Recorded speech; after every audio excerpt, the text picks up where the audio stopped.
የጎፋ ዞንና የሳውላ ከተማ አስተዳደር ወጣቶች ክንፍ የብልጽግና ፓርቲ አባላትና ደጋፊዎች የይምርጡ ቅስቀሳ መርሃ ግብር ባካሄዱበት ወቅት የሳውላ ከተማ አስተዳደር ከንቲባ አቶ በላይነህ ባህሩ ሰባተኛው ጠቅላላ ሀገራዊ ምርጫ በሁሉም ደረጃዎች ሰላማዊ፣ ፍትሃዊና በህዝቡ ዘንድ ቅቡልነት ያለው እንዲሆን ወጣቱ የማይተካ ሚናውን መወጣት እንደሚገባው አሳስበዋል። በራሳቸው በወጣቶች ዘንድም ቅቡልነት ያለውና ተአማኒነቱ የተረጋገጠበትን ምርጫ ማካሄድ ነው።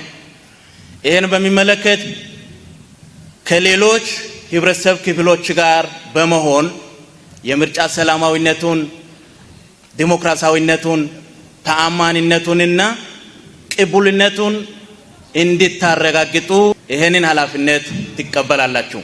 ወጣቱ በምክንያታዊነት የሚያምን በሐሳብ የበላይነት የሚሞግት መሆን እንዳለበት የጠቆሙት ከንቲባው ባለፉት የለውጥ ዓመታት በጎፋ ዞንና በሳውላ ከተማ ከመዋቅር ለውጥ አንስቶ በርካታ ለውጦች መመዝገባቸውን አብራርተዋል። የጎፋ ህዝብ አጠቃላይ የጠየቃቸው የፖለቲካ ጥያቄዎች በለውጡ መንግስት ተመልሰዋል። የመንገድ ጥያቄ፣ የመሰረተ ልማት ጥያቄ፣ የየብስም የአየርም መንገድ መሰረተ ልማት ተመልሰዋል።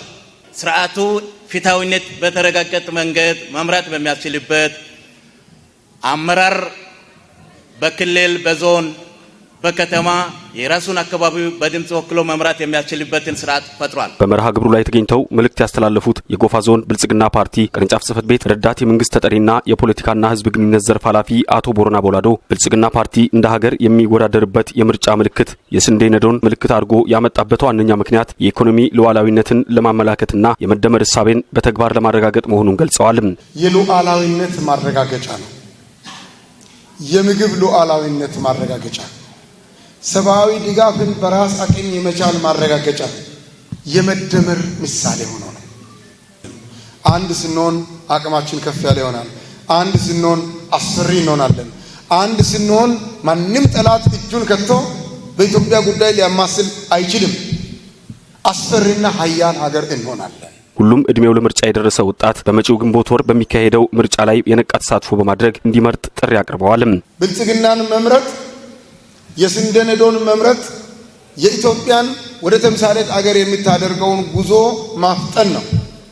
የኢትዮጵያን የወደፊት ተስፋን ማረጋገጥ ነው።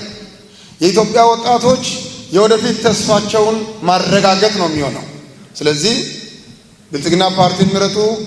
ምልክታችን የስንዴ ነዶ ነው። በመጨረሻም ወጣቶቹ ዕለቱን በማስመልከት በሳውላ ከተማ የእግር ጉዞ በማድረግ የይምረጡ ቅስቀሳ መርሃ ግብሩ ተጠናቋል።